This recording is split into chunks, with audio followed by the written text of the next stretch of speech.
on air, but there's nothing on the channel. Right. Okay. Cool. We're on air. Beautiful. All right. So he was a little bit too old to go roaming the Commonwealth for his son, so he had no real motivation. She was the one. And as you can see, and Never Left Sanctuary have stunted.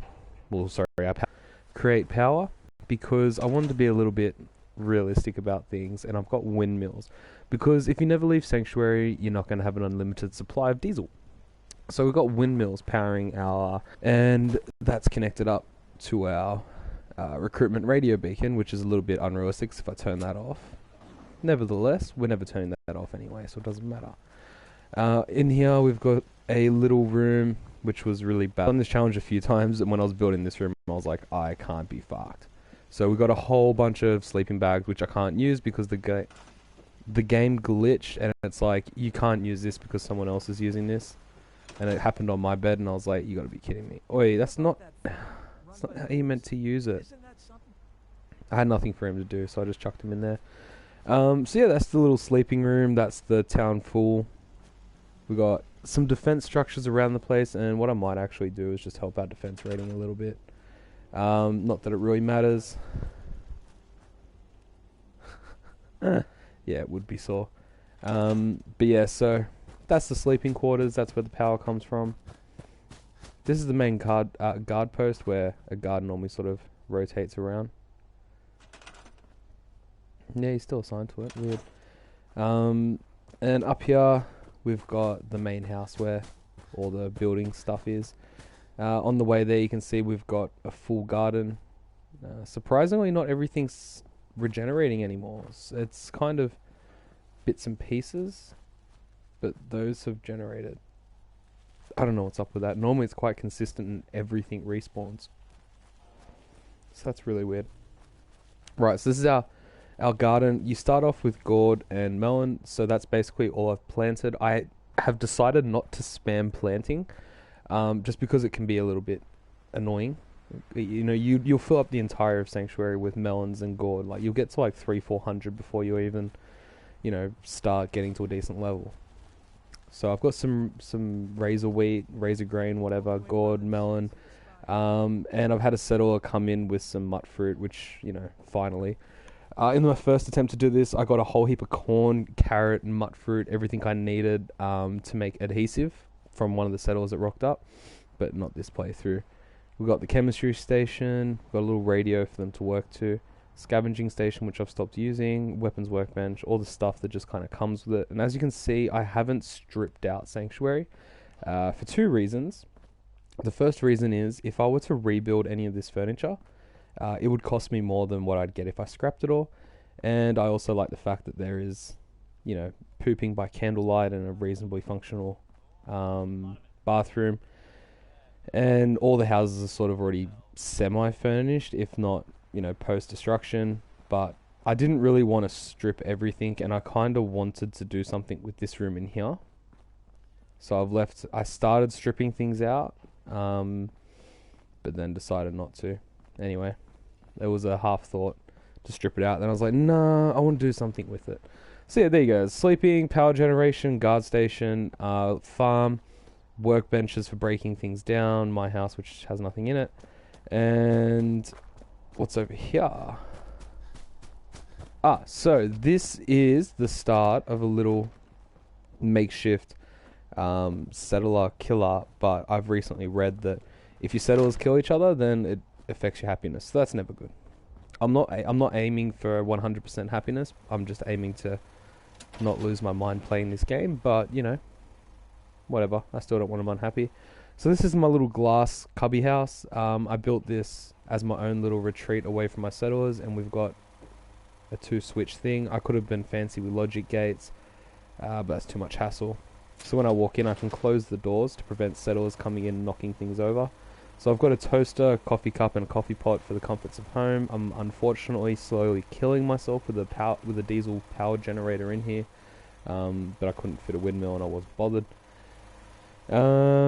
Yeah, we've got power pass through, which is part of one of the new DLCs. These are the first outfits my settlers wore. I could have sworn I had a couple more.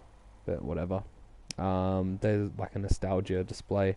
I've got the Vault 111 display as soon as you walk in, and inside the Vault 111 display we've got the trifold American flag security baton and the 10mm pistol. That's the one from my house, and those two are items from Vault 111. And if you look here, we're also wearing our wedding rings, which is really cool. Got a cooking station so that I can just cook food as I acquire it. Not that I acquire much anymore, but you know, when I can actually make adhesive, I can just do it from here. It also allows me to access the workshop menu and just pull out what I need.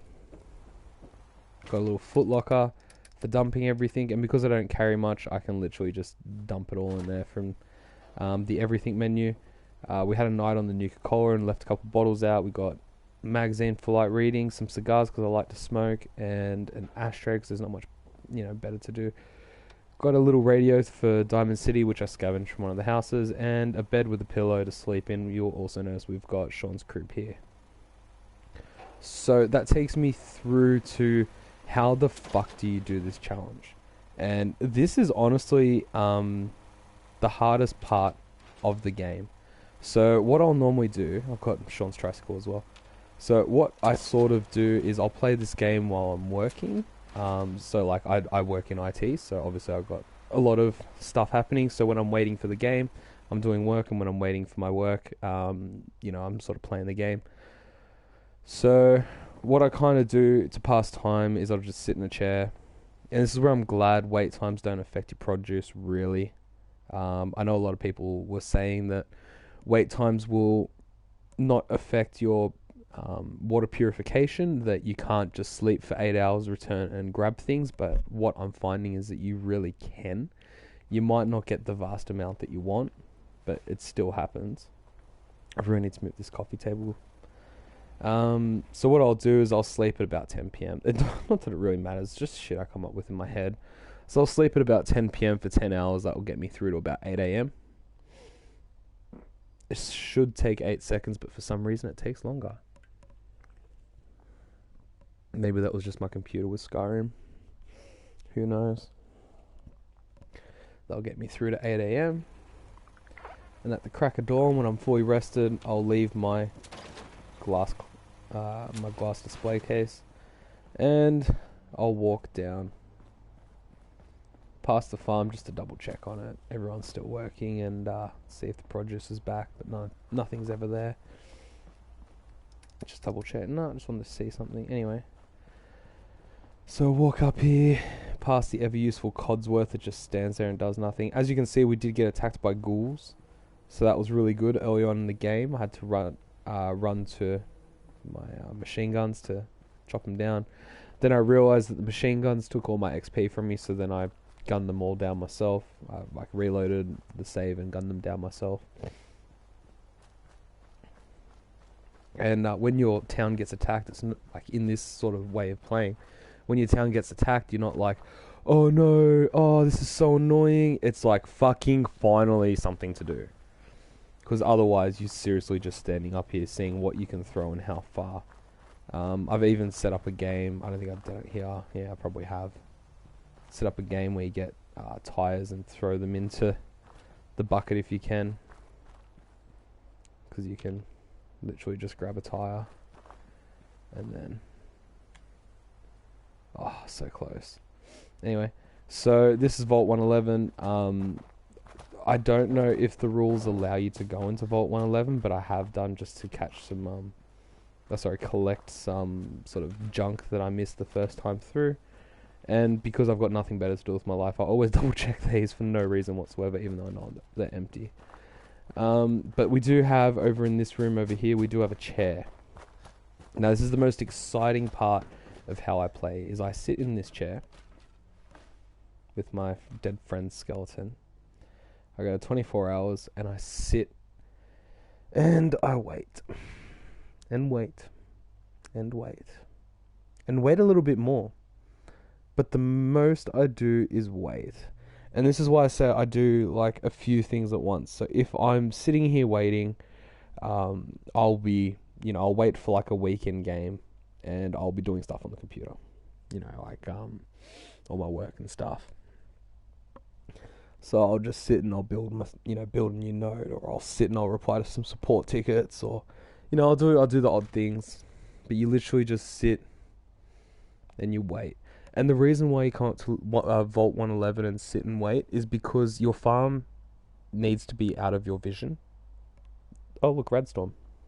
Yeah, your farm needs to be out of your vision in order for it to, respawn. So if you're just sitting around in Sanctuary Hills, it can take a little bit longer. And I mean, the challenge isn't about wasting your entire life trying to complete this challenge. The challenge is just about doing it. So going up to Vault 111 doesn't affect the challenge whatsoever. So, all it does is it reduces the amount of time you have to wait for, makes it a little bit more realistic. I also find that doing this, settlers are more likely to appear in Sanctuary. I had a very slow start for a while. I basically had like 3 settlers, and then I got 4, and then it just died, and I had none come in. And then I just did this for a few times, and then, I slowly crept up to 13, and I was like, oh, that's pretty good. I haven't got enough to start killing off, but, it's still pretty good. I also, just for nostalgia purposes, I guess, I don't know, sentimental reasons, who knows, or my original 5 settlers that I got all carry coffee cups. So when I go and kill a settler, I'll go to pickpocket them, check what they're carrying. Oh, they got a coffee cup. Don't kill them. I just kill all the newbies. The ones with the coffee cups get all the good armor that I'll never have. So we'll just keep sitting around doing nothing. That's all we do.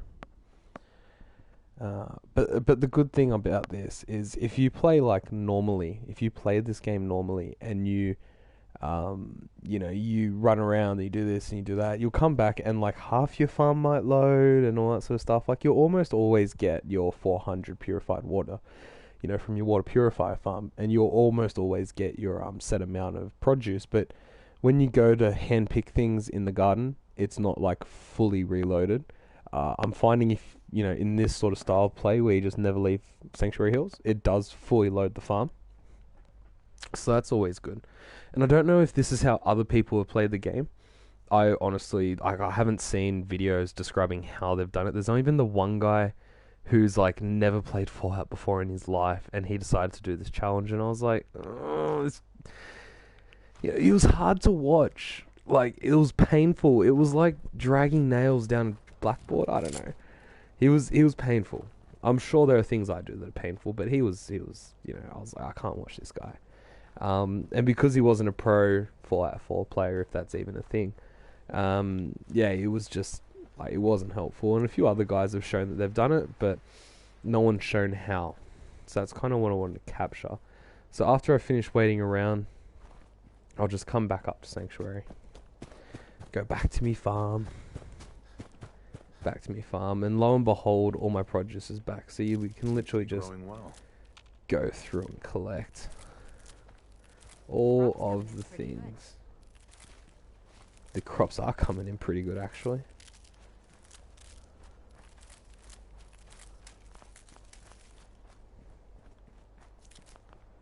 The best thing is the mut fruit. That's what I want the most of. Mut fruit, corn and carrot, because I can't remember which one goes for adhesive.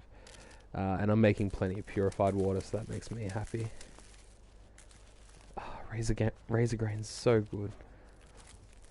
They're the best one to harvest, because you can just run in a line and just go, yep, click, click, click, click, and harvest them all. Yeah, do you want to go live fucking in Quincy? Asshole. Try be Bobby's parents, mate. Told me that's easy living. Alright, cool. So that's all our produce. Collect it up. Then I just... oh, I've got one more. Silly me. Just run back to the glass house. Open up.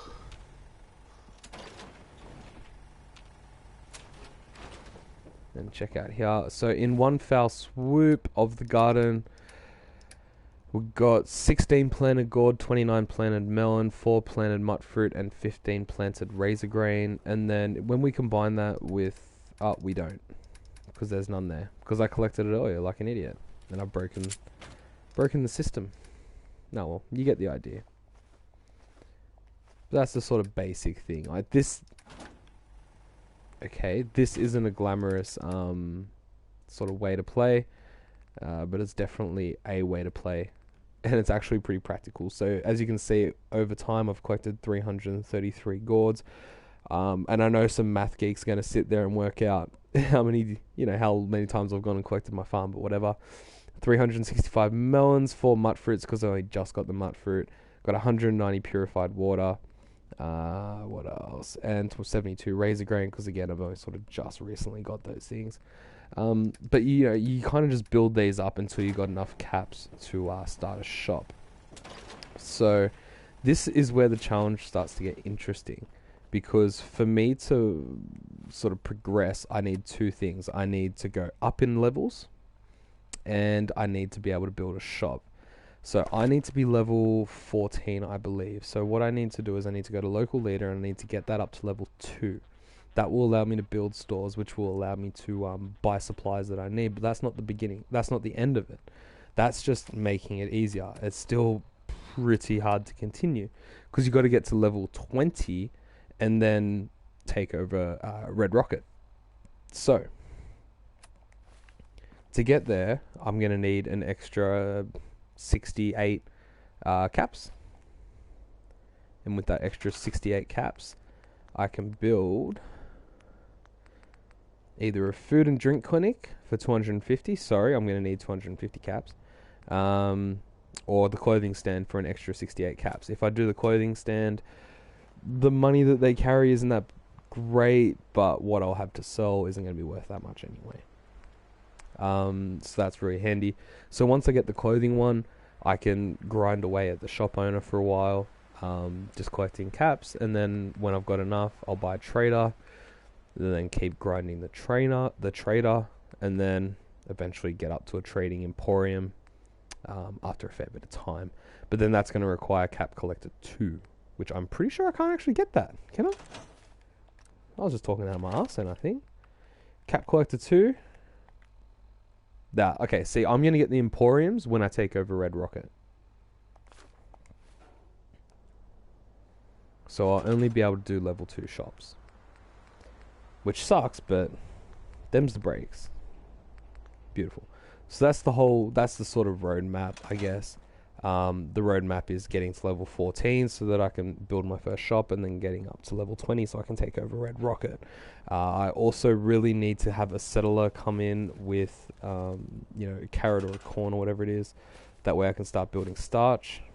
But, as you can see, those 13 people took me a very long time to get.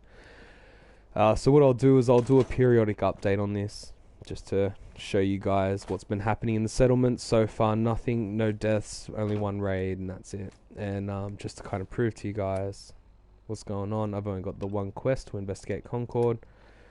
If we go stats, I've only discovered Vault 111 and Sanctuary Hills. I've had 82 days pass, which is boring.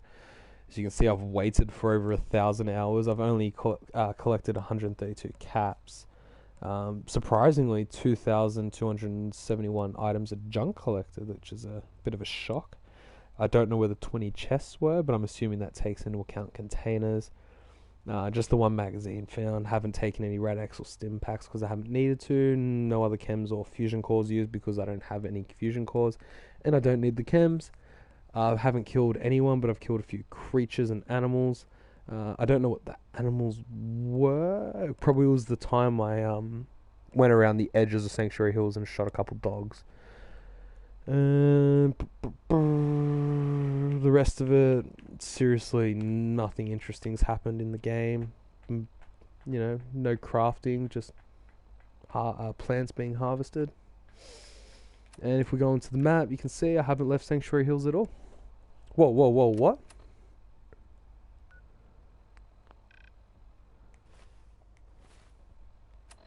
Did you see what I see? While enemies are present. Is that what that just said? Whatever. Anyway, so you can see I haven't transferred. I haven't discovered any places. So yeah. Them's the funds. So yeah, I'll do a periodic update later on just to show you where the settlement's going and how far I've gotten. But until next time, guys, take it easy. Chuck a subscribe, see what happens, because I'm going to take his character a little bit further for a bit of fun.